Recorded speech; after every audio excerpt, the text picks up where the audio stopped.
Les zombies sont-ils des conneries? Et pouvons-nous subir une telle épidémie? Eh bien, dans cet épisode, nous allons essayer de répondre à cette question. Bonjour à tous et bienvenue dans Webdical. Je vous avais parlé d'un épisode d'Halloween dans la dernière vidéo, et bien voici un épisode d'introduction, une sorte de préquel si vous préférez. Car le véritable épisode d'Halloween sera plus proche d'Halloween et parlera du syndrome de Renfield. Mais aujourd'hui dans cet épisode, nous allons parler des zombies. Et essayer de répondre à la question sur la possibilité d'une épidémie, alors c'est parti.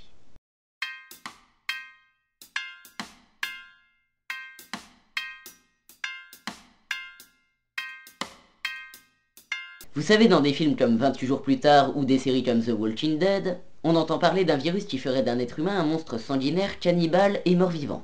Mais il faut savoir qu'il y a des choses totalement impossibles, comme le fait que le seul moyen de le tuer est de perforer son cerveau en putréfaction. Car oui, c'est bien évidemment impossible car cela voudra dire que son cerveau fonctionne encore.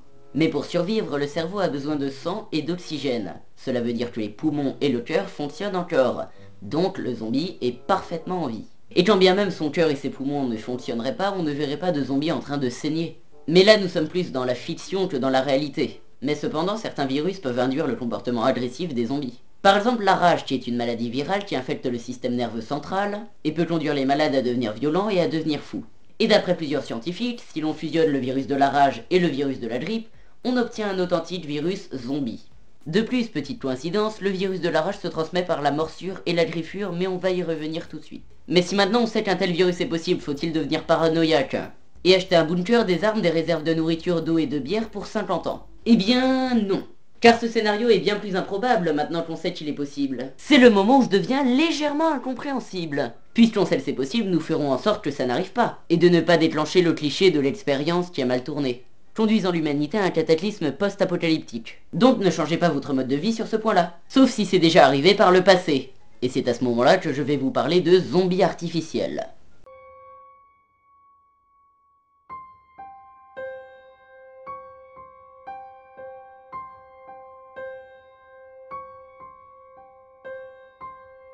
Vous avez peut-être déjà entendu parler du zombie cannibale de Miami. Ou alors c'est la première fois que vous entendez parler de cela. En tout cas, je vous propose d'écouter l'histoire du zombie cannibale de Miami. Le samedi 26 mai 2012, un homme d'une trentaine d'années a été abattu par la police. Pourquoi, me diriez-vous? Parce qu'il était en train de boulotter le visage d'un SDF de 65 ans. Cet homme a été identifié et se nommait Eugène Rudy. Mais ce n'était pas un simple psychopathe. D'ailleurs, ce n'était même pas un psychopathe. Mais il avait totalement le comportement d'un zombie. Un homme se nommant Larry Vega se trouvant sur les lieux. Désolé, je n'ai pas réussi à savoir s'il faisait oui ou non partie de la police. Témoigne lui avoir ordonné de s'arrêter. Mais il continua. Il le regarda avec des morceaux de chair dans la bouche et grognait comme un animal.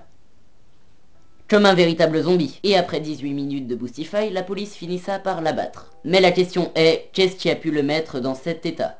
Eh bien, c'est un zombie artificiel sous l'effet d'une drogue nommée Basalt, qui désigne plusieurs narcotiques de synthèse proches du LSD et de l'ecstasy. Et cela peut vous faire péter les plombs et vous rendre extrêmement violent. Par contre, aux États-Unis a été créé le tout premier mort-vivant à proprement parler. Il s'agit ni plus ni moins d'une cellule zombie qui est morte, mais toujours en fonction, qui a été mis au point en laboratoire par des chercheurs aux États-Unis et qui est tout simplement une première mondiale. De plus, le résultat dépasse les attentes des chercheurs, car la cellule s'est avérée être plus efficace que de son vivant, ce qui peut ouvrir des portes à de nombreuses expériences et pourquoi pas ramener les morts à une pseudo-vie. Toujours dans les zombies artificiels, il existe aussi des possibilités chirurgicales. Car oui, si l'on endommage certaines parties du cerveau, il est possible de créer un zombie artificiel. Et pour cela, il y a une vidéo très intéressante de Léo de Dirty Biology que je vous conseille d'aller voir.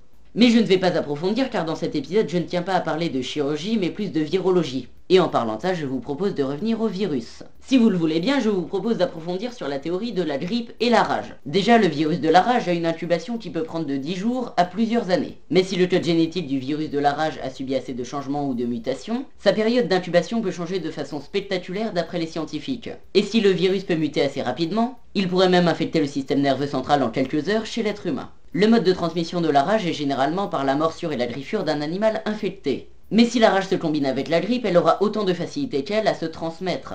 Et quand le virus de la rage est transmis, il se déplace le long des nerfs jusqu'à ce qu'il atteigne le cerveau et la moelle épinière, et leur provoque à tous les deux une inflammation. Et peut ensuite se transformer en une encéphalopathie, qui est une affection d'origine diverse qui modifie le fonctionnement et l'organisation du cerveau. Et qui peut aussi être mortelle, car le virus de la rage, mutation ou non, reste un virus mortel. Et pour ceux qui se demandent quels animaux sont susceptibles de transmettre la rage, voici une petite liste. Les renards, les chauves-souris, les ratons laveurs, les moufettes, les marmottes, les coyotes, les loups et les chiens errants ou sauvages. Donc pour conclure, bien que ce ne soit pas des morts vivants en décomposition, les zombies peuvent bel et bien exister. Et de mon point de vue, le film le plus proche de ce dont nous avons parlé est le film Je suis une légende avec Will Smith. Mais ne vous en faites pas, ce scénario est extrêmement improbable. Ce nouvel épisode de Webzy Calais.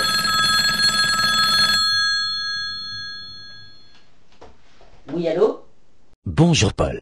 Je vous annonce l'apparition d'un problème qui a eu pour conséquence d'ouvrir la cave numéro 3. Écoute-moi bien, il faut impérativement fermer cette porte. Je regrette, c'est impossible.